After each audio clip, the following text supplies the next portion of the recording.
Today, my topic is about the rise of nations is indeed not in nationalism and language supremacy. Today has been an assigned opportunity to be that the rise of nations is indeed not in nationalism and linguistic supremacy.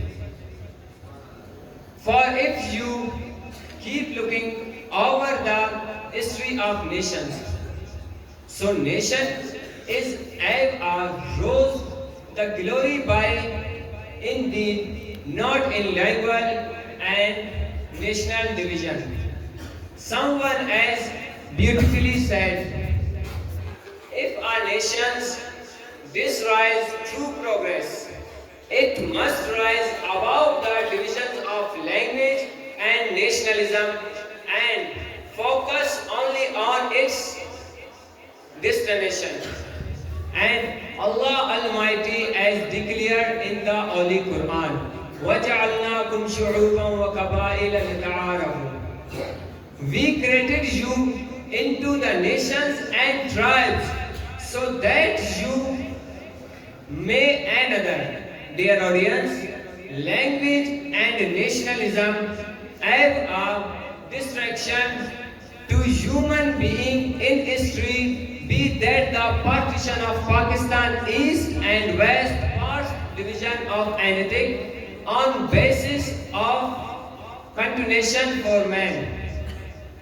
The same way nationalism has not remained behind in this race, it has lead mass destruction, genocide and prolonged wars under leadership of Hitler and Allah Kufan.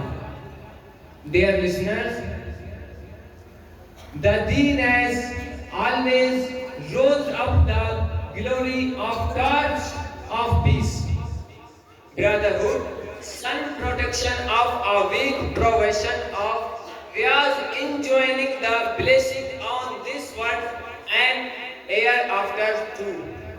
It as a storied man with the power of mightier hand and which break the rule of double-edged sword. So Deen is always remind of cause of glory, man the lead of rise. No. The rise of nation is indeed not in nationalism and supremacy. And last the poet. इन ताज़ा खुदाओं में सबसे बड़ा वतन है. इन ताज़ा खुदाओं में सबसे बड़ा वतन है. जो पैरहिन है इसका वो मजहब का कफन है. Thank you for